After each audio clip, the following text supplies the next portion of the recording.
कुइसन number 101 आव दं सेथि पानिपतनि दावहाया जादोंमोन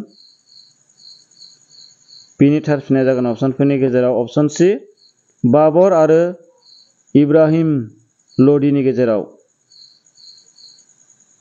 कुइसन नम्बर 102 आव दङ मुगल फोलेरनि देरसिन राजाया सोरमोन बिनि फिननाया जागोन अपसनफोरनि गेजेराव अपसन ए आकबर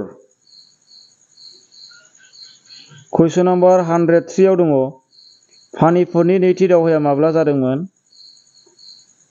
बिनि फिननाया जागोन अपसनफोरनि गेजेराव अपसन बी 1556 मायथाइयाव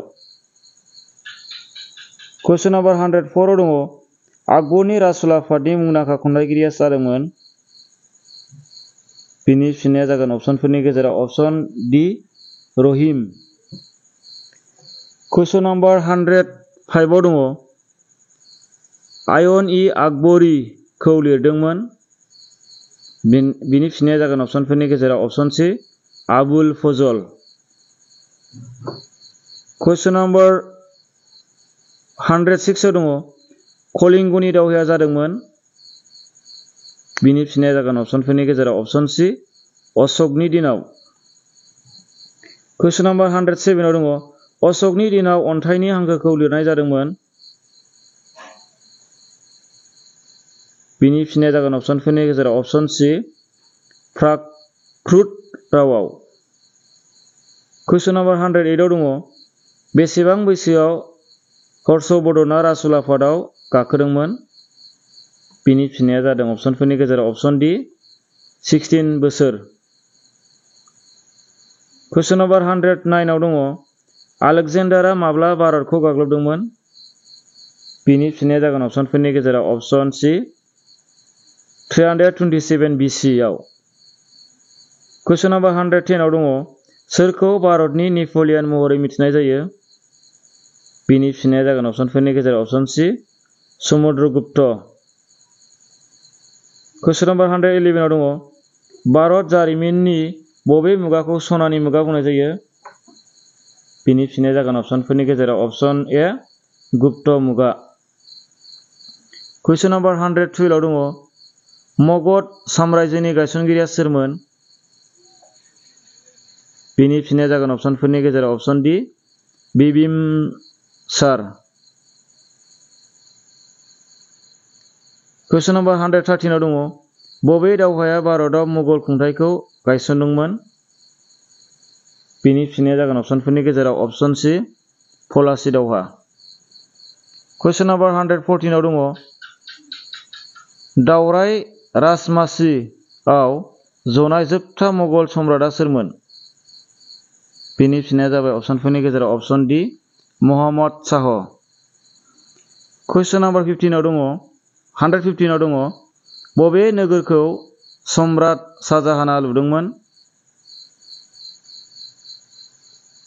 बिनि फिननाया जागोन अपसनफोरनि गेजेराव अपसन ए शाहजाहानाबाद कुइसन नम्बर 116 आव दङ वास्को दा गामाया माब्ला भारतआव फैदोंमोन बिनि फिननाया जाबाय अपसनफोरनि गेजेराव अपसन सी 1498 मायथाइयाव कुइसन नम्बर 117 आव दङ पानिपतनि थामथि दावहाया बेसेबां मायथाइयाव जादोंमोन बिनि फिननाया जागोन अपसनफोरनि गेजेराव अपसन डी 1761 मायथाइयाव कुइसन नम्बर 118 आव दङ बान बट्ट'आ सोरनि राजउलाफादाव दंमोन बिनि फिननाया जागोन अपसनफोरनि गेजेराव अपसन ए हर्षवर्धन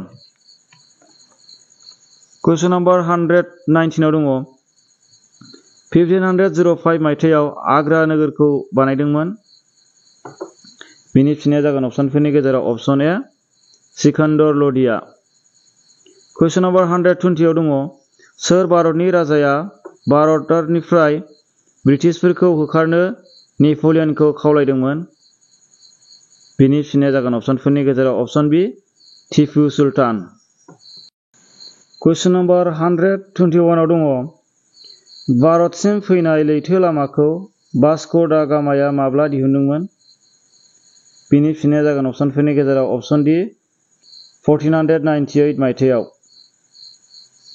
कुइसन नम्बर 122 आव दङ मा मायथाइयाव भारतनि राजथावनिखौ कलिकातानिफ्राय दिल्लीसिम लांनाय जादोंमोन? बिनि फिननाया जागोन अपसनफोरनि गेजेराव अपसन सि 1911।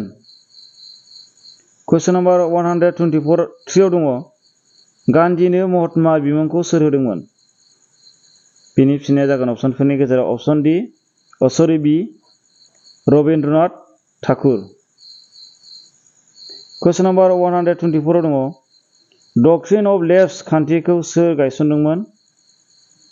बिनि फिननाया जागोन अपसनफोरनि गेजेराव अपसन ए लर्ड डेलहाउसी। कुइसन नम्बर 125 आव दङ हेफाजाब होयै सोमावसारनायखौ सोर दैदेनदोंमोन? बिनि फिननाया जागोन अपसनफोरनि गेजेराव अपसन सि महात्मा गान्धी। कुइसन नम्बर 126 आव दङ एप्रिल 6, 1930 आ मा जारिमिनारि जाथायजों लोब्बा दं? बिनि फिननाया जागोन अपसनफोरनि गेजेराव अपसन ए दान्डी हानजा सुरनाय। कुइसन नम्बर 127 आव दङ लर्ड माउन्टबेटेनआ माब्ला भारतनि वाइसरय जादोंमोन? बिनि फिननाया जाबाय अपसनफोरनि गेजेराव अपसन बि मार्च 1947 मायथाइयाव। कुइसन नम्बर 128 आव दङ गान्धी आइरेन गोरोबथाखौ माब्ला मुंसाइ खालामनाय जादोंमोन? बिनि फिननाया जागोन अपसनफोरनि गेजेराव अपसन सि 1931 मायथाइयाव। 129 आव दङ महात्मा गान्धीआ बुथारजादोंमोन। बिनि फिननाया जागोन अपसनफोरनि गेजेराव अपसन बि 30 जानुवारि 1948 मायथाइयाव। कुइसन नम्बर 130 आव दङ आजाद हिन्द फौजखौ दानाय जादोंमोन। बिनि फिननाया जागोन अपसनफोरनि गेजेराव अपसन ए 1943 मायथाइयाव। दिनैनि भिडिअआ बेखिनियानो। भिडिअखौ जोबजासे नायनायनि थाखाय साबायखर आरो उननि भिडिअआव लोगो मोनलायफिनगोन। नोंथांमोना कमेन्ट खालाम माबायदि जादों आरो लोगोफोरनो शेयार खालाम आरो चेनेलाव जुदि गोदानै फैदोंबा चेनेलखौ साबस्क्राइब खालाम आरो लाइक खालामनो हो। गोजोनथोंसै।